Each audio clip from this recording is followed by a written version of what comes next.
Even after becoming the Dragon Warrior, Tai Lung was nothing more than a shadow, a warrior without purpose, chasing victories that never filled the emptiness inside him. Just a quick disclaimer, guys. This is part 2 of this video. If you missed part 1, check that out in the description below. Now back to the story. Tai Lung had always been a warrior. He had fought with skill, with strength, with a purpose he had believed in. But ever since the battle with Shen, something inside him had changed. The anger hadn't left, the pain had doubled. It sat in his chest like a weight he couldn't lift, growing heavier with every passing moment. The Valley of Peace had moved on. Po had moved on. The people cheered for the Dragon Warrior, celebrating yet another victory, another battle won. But for Tai Lung, there was no victory, there was no purpose. He isolated himself, pulling away from the others. Po tried to reach him. Tigress too, even Shifu, who once saw him as his greatest mistake, tried to offer something, guidance, maybe even forgiveness, but Tai Lung rejected them all. Their words meant nothing. They didn't understand. How could they? His entire kind had been erased, wiped from existence, not because of him, but because of Po. The thought festered inside him like poison. Every time he looked at the panda, the resentment burned hotter. When the whispers of a new enemy reached the valley, something shifted inside him. A warlord from the spirit realm, one who had returned from the dead to steal the chi of the greatest warriors. General Kai Po prepared to fight him, the furious. 5 stood at his side, but Tai Lung had already made up his mind. This battle would not be Po's. Tai Lung found Kai first. There were no words, no hesitation. He attacked with everything he had, his strikes fueled by pure rage, to prove that he was better. Every blow was stronger than the last, relentless, powerful, but unfocused. Kai was different from any opponent he had ever faced, but Kai fed off of it. The more Tai Lung attacked, the more Kai absorbed. And soon, Tai Lung began to slow. His power drained from him, pulled away like water slipping through his fingers. His body felt weak, his strength no longer his own. Another loss, another failure. As he fell to the ground, barely able to move, something broke inside him. He had spent his life fighting to prove he was the strongest, the greatest warrior. And yet, here he was again, defeated. If he had been stronger, would things have been different? If he had made different choices, could he have changed his fate? He had once believed he could control his own destiny, but now he wasn't so sure Po had found his family. He was the master of Chi. He was the one who took him down. Again. He fought with ease, not through rage, but through balance. He overcame him. Tai Lung watched from the shadows, his body weak, his mind even weaker. This was the moment he should have felt anger. He should have been planning his next move, his next fight, his next chance to prove himself. But instead, all he felt was exhaustion. He had given everything. He had fought with everything, and it had never been enough. The Staff of Wisdom was given to Po. He was nothing but a shadow of nothingness. As Po returned to the valley, surrounded by cheers, by celebration, by people who saw him as the true warrior, Tai Lung felt something new settle inside him. Hopelessness.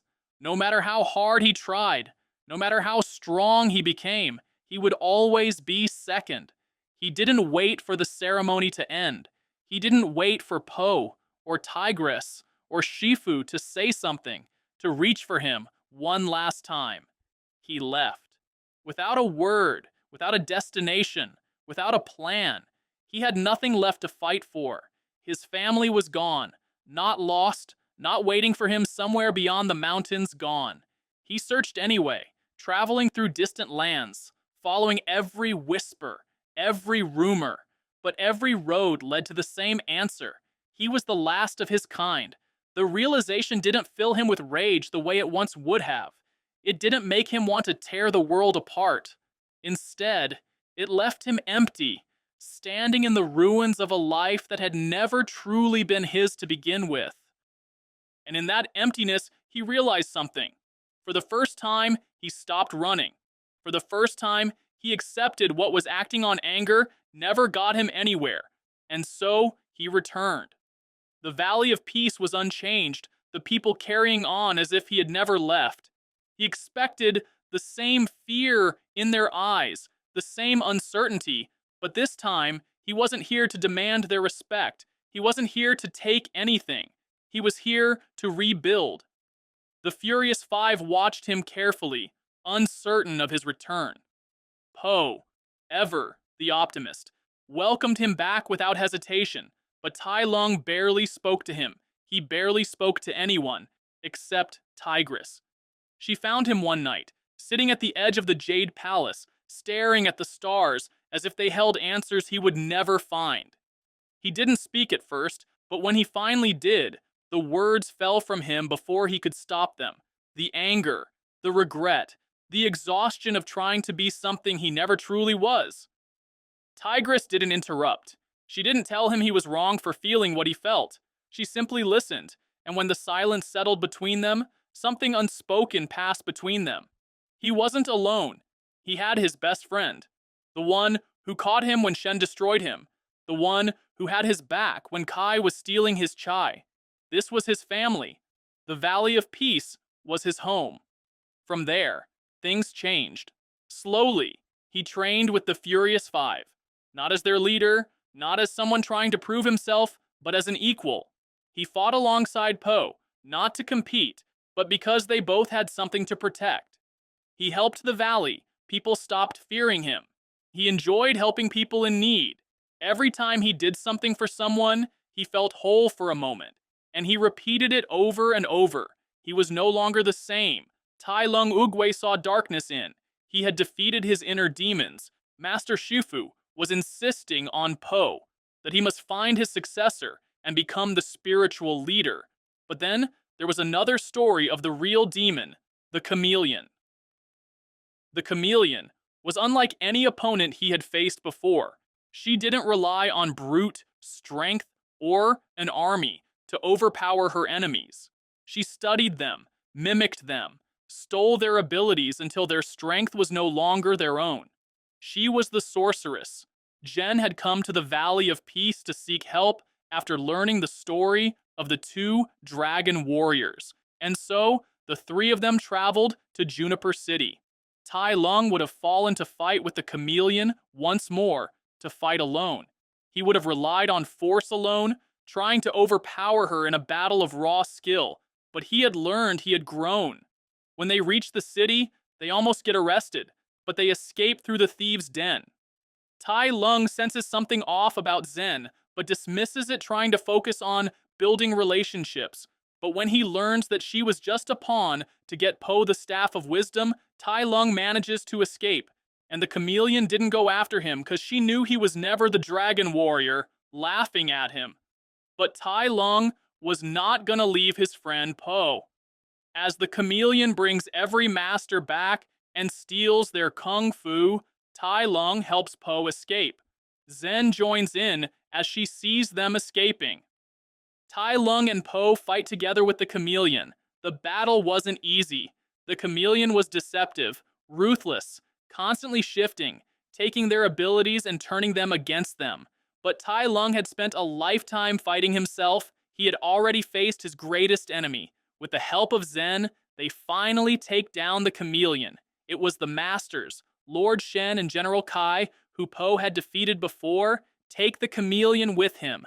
As the dust settled, as the valley stood victorious once more, Tai Lung felt something he had never known before.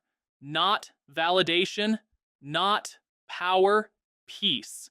He had spent his life believing that being the dragon warrior meant being the strongest, the most feared, the one who stood above the rest. But now, he understood. It wasn't about strength. It was about who you chose to stand beside, and for the first time, he wasn't standing alone. He had fought countless battles, he had faced warriors stronger than him, armies larger than him, and enemies who pushed him to his limits, but none of them had ever been his greatest opponent. That battle had always been with himself. It was in the weight of his failures, pressing against him like chains that had never truly broken. For years, he had believed that his destiny had been stolen, that Poe had taken what was rightfully his, that every loss, every defeat was proof that he wasn't enough. But now, Standing on the other side of it all, he saw the truth. He had never been fighting Po. Not really. He had been fighting the expectations placed on him since the moment Shifu had called him special. He had been fighting the fear that if he wasn't the best, he was nothing. He had been fighting against his own grief, his own emptiness, refusing to acknowledge that the validation he craved would never be enough. If strength alone had been the answer, he would have won a long time ago. But strength had never been what he lacked. He wasn't the only one who noticed that. Po acknowledged him, and for the first time in forever, he believed him. Po chose him as his successor. Zen was the one leading the upcoming Furious Five. Who were they? Well, I don't know about that. Po had moved on, stepping into a role beyond fighting, guiding others with the wisdom he had gained through his own journey. The Furious Five no longer saw Tai Lung as a threat, but as an ally, a friend, and Shifu, after years of regret, could finally look at the warrior he had raised and see something he had never given him before. Acceptance.